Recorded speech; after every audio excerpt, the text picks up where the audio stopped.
Right, it's saying I'm live. So here we are. It's Friday, it's 12:30, and it's Human Library time. So hopefully those of you that are tuning in can hear me okay. This is the first time I've ever done this, so we'll probably be doing some checks and stuff along the way. First of all, thanks very much to CRH Futures for asking me to take part in this Human Library. Great concept, and hopefully some people can learn from some of the things I have to say today. Thanks for those of you who are hopefully tuning in to listen to what I've got to say about my housing career path. I say thanks for tuning in. There may be loads of people that aren't bothering to tune in, and I might be here talking to myself. So, but I am seeing some things joining at the moment, so that looks pretty good. So that's cool. So first time I've done an Instagram live video, so fingers crossed it goes okay. I've done a few webinars in the past, so hopefully it'll go without hitch. Right then, so I've been asked to talk about myself and my kind of career in housing, what I've done in the past, what I do now, and hopefully can give some learning or share some of the learning that I've had over the last 19 years that I've been involved in housing. So to get started, I'll give you a little bit about myself. So I'm 35, I live in Cornwall, very lucky to live in Cornwall. I'm married and I've got 3 wonderful daughters. Although I live in Cornwall, I actually work nationally across the country. I'm currently the head of housing advisory service at Capsticks, which is a leading law firm in the housing sector. We also operate in the emergency services sector and also the health sector as well. I joined Capsticks about 4.5 years ago, and I'll explain a little bit in terms of how I joined, why I joined, and why I am where I am today. I guess it will be helpful just to give you a little bit of a background as to what I currently do. So as the head of housing advisory service, I guess my role really is to complement the work of our lawyers. Our strapline at Capsticks is about being more than just the law. And I'm one of the only non-lawyers in a quite a large law firm, which is quite interesting at times. But many people, many of our clients, housing providers, will go to a law firm as a distress purchase where things may have gone wrong and they need a lawyer to help them out and put things right. So just to give example, maybe for an eviction or antisocial behaviour or a safeguarding issue. We give advice from a range of kind of areas, from development, asset management, governance, and also housing management, which is kind of where I specialise really. So my background has very much been around practitioner focus, and I actually came from a social housing landlord in Cornwall. And I'll explain a little about that in a moment. Just to let you know, I have made some notes, so I will be focusing on you on the screen, but I've made some notes just so I don't forget people or some bullet points that I kind of mentioned. So from time to time, I might be looking this way. What do I do? So at the moment, as the advisory service, we complement the work of our lawyers. We deliver training, consultancy, health checks, coaching, advice, guidance, those types of things, reviewing policies, procedures. And of course, all of that work comes from my own background as working in the sector for as long as I have done. And I really enjoy kind of delivering training, especially, hopefully kind of helping others learn from some of the things that I've done in my career and that of other people that I've kind of worked with over the past. So I'll kind of take you back in relation to where it all started for me. So as I said earlier, I'm 35 years old. And when I left school at 16, I'll be honest, I didn't have an aspiration to go to university because I didn't know what I wanted to do. So what I did know what I wanted to do was to get a job. I had a hard work ethic instilled by my parents. My sister worked at the local authority, so I managed to kind of get an interview there. And you're probably sick of the saying, I fell into housing type language, which we hear in the sector all the time. I guess I didn't fall into housing. I'd say I walked through the door of housing, but it was a fluke. It could have been anything within the local authority. I joined as a customer services officer for Carrick District Council, which then formed an ALMO in Cornwall, a 3-star ALMO as well, which we were really proud of. And as a customer services officer at 16, many of the things that were coming through, I just didn't understand the language and the family dynamics that were going on. But what it did do, it really intrigued me as to, well, what can I do about some of these issues? So ASB, safeguarding, and all of these things that are going on, it allowed me to kind of pick what I wanted to do in the sector. But what was quite frustrating is when you pass it on to someone else and you think, actually, I could do some of this. So long story short, I got a few jobs within my housing provider as a tenant participation officer, and right through to kind of the ASB lead for the organisation. We decided to specialise in ASB because we had some issues, and whilst Cornwall is absolutely wonderful, it's sunny, it's the place to be in the holidays, of course there are always places where you don't want to be. And for some of our residents that were putting up with problems within their neighbourhoods, it was great for them to be able to come to us so that we could provide our experience and our intervention to try and help them live good lives in their communities. So some of the stuff that we did, I took a strategic role in ASB after having a kind of operational patch of ASB cases. And the types of work that we would get involved in was really exciting. Every day was different. We did lots of investigation type work. So that involved negotiation, persuasion, problem solving, partnership working with the police, right through to kind of community events and securing funding for community centres. So it's a really varied role. And it enabled me to really enhance my confidence as a young housing professional. What was quite strange, though, was I became a manager at quite a young age. So I think I was 20 when I became my first manager. And what really kind of helped, I was quite nervous because I was managing people that were older than me. But what really helped is being part of a kind of a family value kind of network of housing professionals for the organisation that I worked for. And I have to give a thank you to Mike Owen, who was our chief executive at the time. He's now the chief executive of Merthyr Valley's Homes. And he was a person that I really looked up to as someone who I wanted to be in kind of 20 years' time.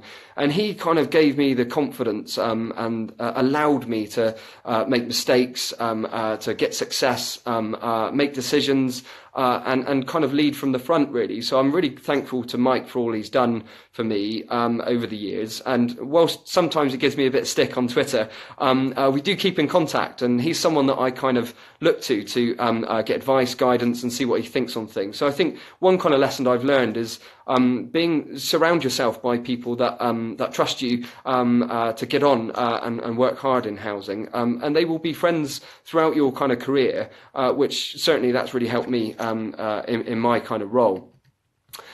So what else? Let's have a little look at my bullet points here. What else have I done? So I worked on the front line of housing for about 10 years, and then I saw this opportunity to work at the Chartered Institute of Housing, and it was a great opportunity because whilst I was probably like a big fish in a small pond, I guess, really, because we all knew each other in Cornwall and we all kind of did our bit to help communities, but nobody else really would know what we did.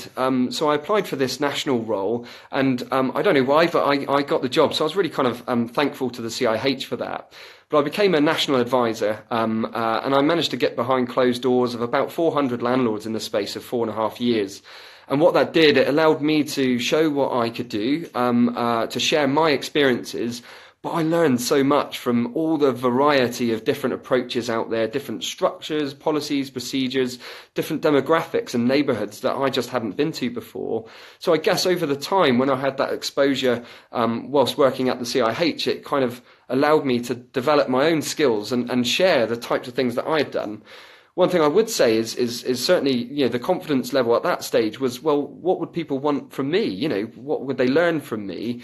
But actually, when you develop and you've been in the sector for a long time, people want to hear about your stories. They may be able to learn from them. So definitely talk about what you do, get out there, and people will learn from those. So that's really kind of helped me in my time. So when I joined the CIH, obviously I worked very closely with housing providers, but also with government. And that was a real kind of highlight in my career, I guess, on a personal level, to be able to give evidence at the House of Commons Select Committee and advise the Home Office, peers and the House of Lords with the ASB Crime Policing Act coming through Parliament. So that was a real kind of highlight. But I guess the thing that really kind of mattered to me was that little old me from Cornwall, being out in the estates, working with families, safeguarding kind of issues, dealing with perpetrators of ASB, all of that was going into national policy. So it kind of allowed me to influence a little bit some of the tools and powers that now we see today that many of my clients are using now, which was really great. It was quite powerful for me to kind of see that some of my old work was being listened to on that national stage, which, again, that was a real highlight of my career, I guess. I joined Capsticks about 4.5 years ago as a real kind of great opportunity to work with a great bunch of lawyers, but also be a bit different, I guess. So being a non-lawyer, working with a law firm was really enjoyable. And I do have to thank another Mike Owen. There's two Mikes in my life. A third would be a hat trick with the Old England striker, I guess. But Mike, he's just a really good man. Again, he got me over to Capsticks. We'd known each other for years and years, and he's a real inspiration when he talks. He's got great kind of sound knowledge. And he's been another leader that has allowed me to kind of use my own knowledge, my own skills, my own confidence, and gives me kind of hints and tips from time to time. So a big shout out to that Mike. I know he won't be on Instagram because he definitely, he's a bit of a technophobe, but he'll be out there somewhere today. So thanks to Mike as well for all the kind of hints and tips and favours that you've given to me over the past. Just a few other things that CRH Futures have asked me to potentially kind of talk about. What makes me feel good about my job? Well, I love housing. Like I say, I walked through the door of housing. It was a great career. I didn't choose it necessarily, stumbled into it, but I really enjoy what I do. It might sound a bit cheesy, but it is like we've got a fraternity, a family of housing professionals that you can kind of call on. Just doing things like this is really enjoyable. But kind of things that I do on a regular basis, training is one of those big areas that I really, really thrive on. I'd never describe myself as a trainer, but I kind of do quite a lot of it now. And one thing that makes me feel really good is I'm not out on the estates anymore or in the neighbourhoods, but I work so closely with people that do.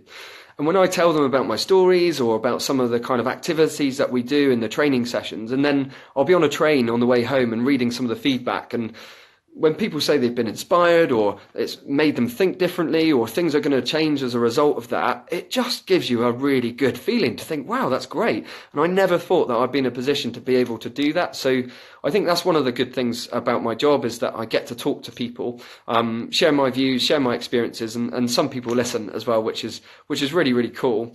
They also, CRH Future said, are there any regrets? I'm sure there's loads of regrets, but none that I would share on Instagram, so definitely not going to be doing that. But look, there's been kind of loads of successes and loads of mistakes kind of during my career, and I guess genuinely I've learned from all of them. So I'm not afraid to kind of speak my mind or kind of say certain things because the people that I've been around in my career have allowed me to do that, and we always learn as a result. And that's why I like things like this, so we can learn from other people's experiences. So no real regrets. I definitely wouldn't change anything. I really love what I do. Highlights in my career might sound, again, a bit cheesy, but the passion for the people that I worked with and worked for were our communities. Working in difficult, complex scenarios when you're dealing with a vulnerable adult that's being targeted because of their mental health, or a child that's been neglected or abused, difficult scenarios when you may have to evict somebody or separate them from their children. These are really difficult issues, but highlights in the fact that you genuinely feel that you've helped someone, you've made a difference. I know it's a cliche, but it definitely kind of supersedes all of the other achievements I've had. Other kind of things that we've done in the past, I was very fortunate to work for the CIH and have a platform to develop the community harm statement, which has now been rolled out nationally across the judiciary to improve outcomes in the courtroom. And I guess it's weird how I've ended up with a law firm, and we can kind of see that come to fruition, which is pretty cool. Been lucky enough to be a judge at the National Housing Awards and kind of share my views and experiences on what other people do, and that's quite cool. Speaking at the House of Commons, that was a real kind of highlight as well. And just generally working in the sector and meeting new people, travelling the country and understanding what they do is pretty cool. It's quite unique, really, and I'm very, very fortunate. Who's inspired me? I've given a few kind of people, the two mics and stuff, but there's a number of other kind of people, I guess, that are out there. My family, they really inspire me, and working in housing and getting behind closed doors of people, it really allows you to value what you have. A home that you live in, a family, people that love you, those types of things. Those things. When you work in the sector, you can see people that can lose that immediately. And I guess that kind of keeps you going, keeps you motivated. So that's pretty cool. Other things that stand out, or people in my career, there's loads of people I could mention, but Goody Burnett, she's doing a cracking job with domestic abuse. Big shout out to her, doing a fantastic job, and I see similarities to kind of the work that we do is quite kind of similar in many different ways. Alison Inman, a great president and advocate for housing in CRH at the moment, really getting her messages out there, and she's just got this way to kind of bring people into a conversation and influence all those around her. Melanie Rees at the CRH, she's just a really good person, and she's helped me personally in terms of encouragement and kind of asking me to go and do this, go and do that, which has been really cool. CRH Futures, what a great kind of concept. The future of our sector are the young people coming through, the talent coming through, and the buzz that I can see on Twitter, social media, now Instagram, which I'm new to, has been really good. And the CRH for giving me a platform, really. I can't thank them enough. So there's tons of people to thank.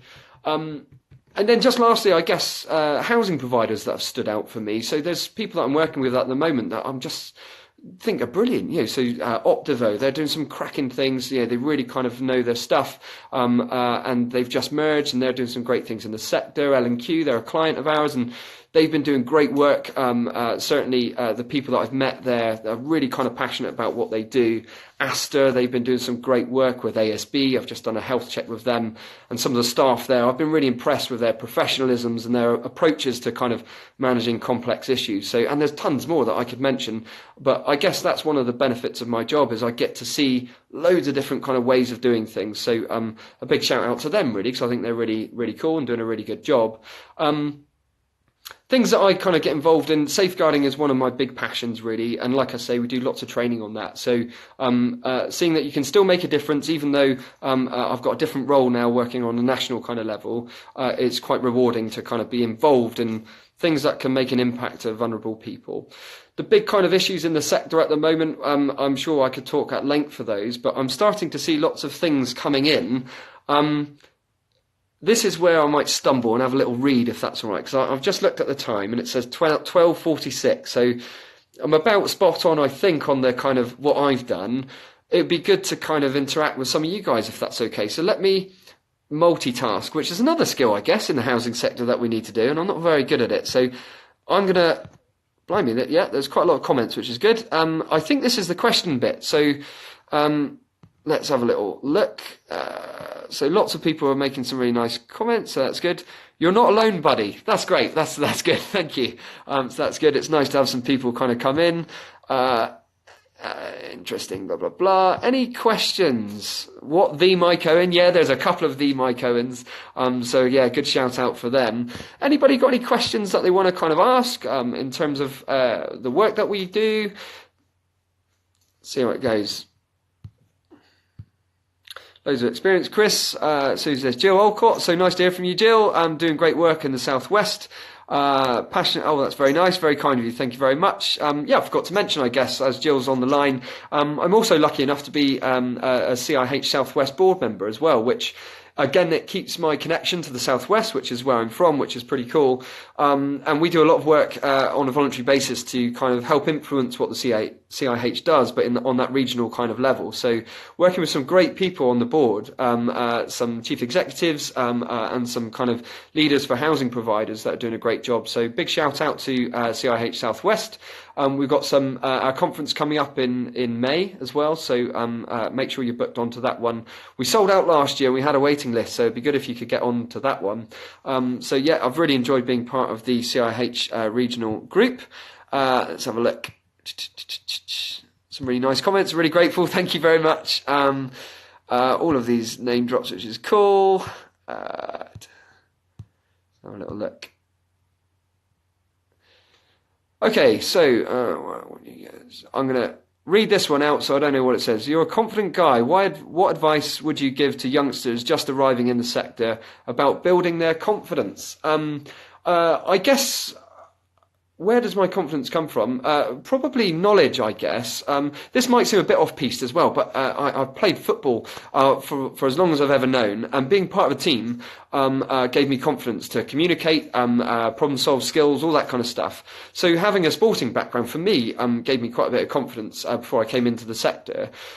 But the biggest kind of area really was around working with other professionals that were willing to listen to you, allow you to just go and do it, and then kind of evaluate it after. And when you start to see some successes coming through, it really, really kind of helps.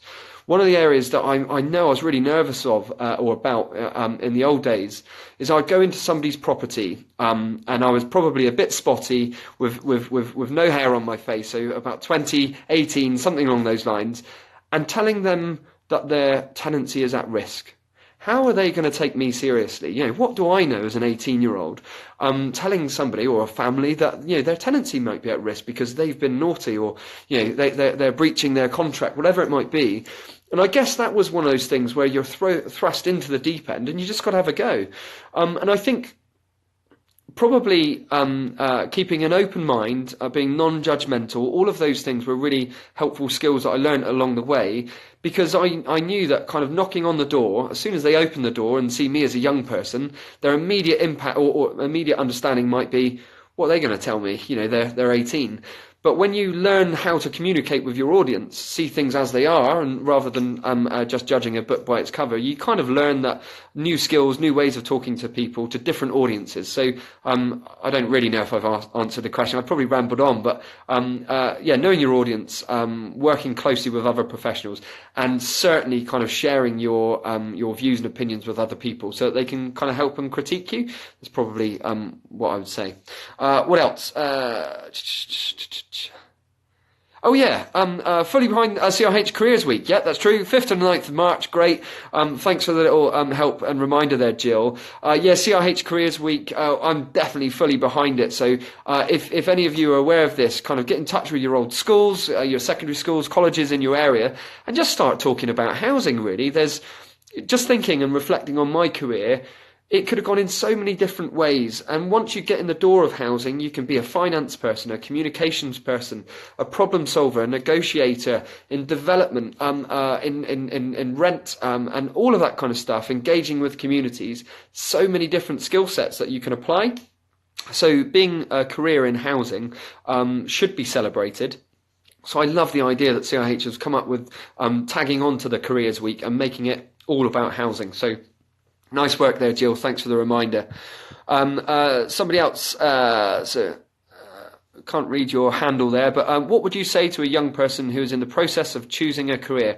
Hopefully I've probably answered that.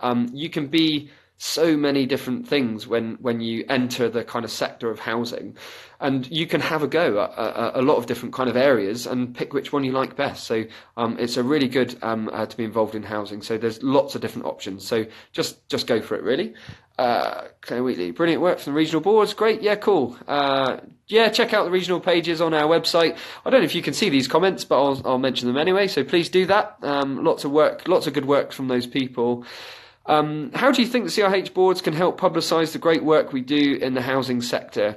I think hopefully I've answered some of those questions, but what the boards do is they make it relevant to the local areas, those regional areas. They have the knowledge of the local areas. They usually know kind of the registered providers of housing in those areas too. So they've got those connections, and that can kind of filter down. I think we need to do a lot more with schools. I've been saying about it for years, and now I think, especially with CRH Futures coming through, that message is really kind of coming home. As when I was at school, I didn't really kind of knew about council housing, but didn't really know that. I just thought it happened, if I'm being really honest, as a child. It's just a house, isn't it?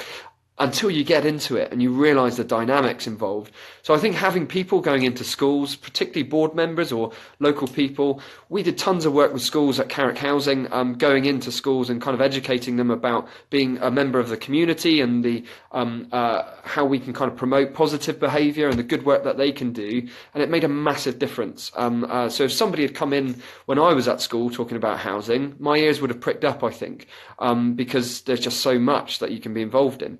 So hopefully that will help. Let's have a look. What else? Yeah. How are you pronouncing? Yeah, okay. It's a recurring question. It's definitely Scone, by the way. In my view, not Scone. It's Scone. Are we going to go through some kind of Cornish dialect and stuff? I'll probably need an interpreter for you to kind of hear what I'm saying else. But yeah, no, I pronounce it Scone rather than Scone. Don't know if that helps. Any more questions for you guys?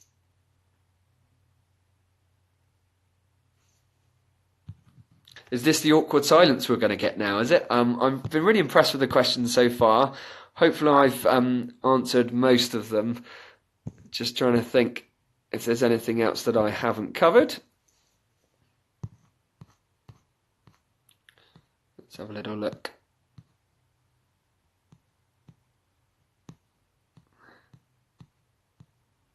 I agree. So lots of people agreeing with some of the comments, which is always quite nice. Yeah, what do you make of the current state of managing ASB in housing currently? Great question. Right, I need another half an hour now, if that's all right. You'll wish you didn't ask that question.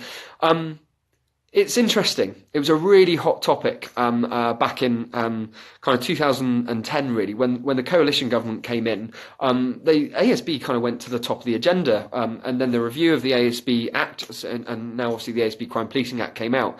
So I was very fortunate to be at the CRH then, so really kind of got involved in that. And when anything's kind of going through kind of public policy and through government, it becomes a big issue. And then when they kind of created the legislation, it came out, it kind of worked for everyone. And then in terms of the topic, it kind of died down. But what I'm seeing in the sector at the moment, I'm a little bit kind of worried, actually. The question around specialist versus generic is always one of those kind of key questions which people ask me. I'm a massive fan of specialist. There's definitely pros and cons to both. But when we saw kind of CPI kind of -1 and the -1% kind of rent, what we kind of saw is that some housing providers were taking this kind of reluctant to say knee-jerk reaction, but immediately kind of reviewed what's important to them as a housing provider. And there are some and kind of things that I heard where people were saying, well, isn't ASB somebody else's job? Is ASB a bells and whistles type service? And I would really challenge that. I think, there in the housing sector, we're needing to become far more commercial. I'm leaning in a bit. I'll come back out. We need to be far more commercial, obviously, in this housing sector as we're not kind of getting the subsidy from government. But actually, I think investing in your communities makes good business sense.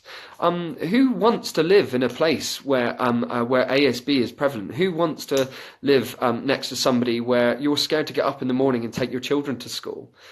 That has an impact on letting that property, which then has an impact on the finances to that organisation as well.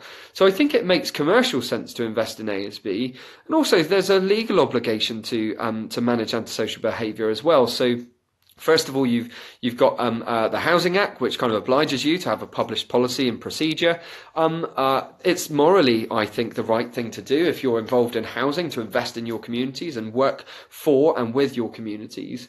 But not only that, you've got a contract with your residents.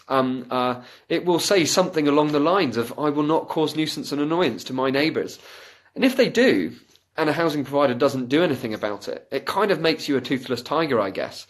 And that spreads across communities. So I think if you're not prepared to take ASB by the horns and proactively deal with it, then it just gets worse and worse and worse. And it creates this kind of broken windows kind of effect. The really good organisations that are out there that I see tackling ASB really well is where it's seen as everyone's responsibility, a bit like safeguarding. So there are many kind of leaders that have come through the ranks, as it were, to become a chief executive or a housing services director, and they managed ASB as part of their past. So they kind of get it. They understand the impact that it can have on housing, on communities. Sorry. So I think it would be short-sighted to kind of think it's not our job, it's the police. Certainly, there are loads of reasons why managing ASB and safeguarding it just makes sense, and it's about doing the right thing.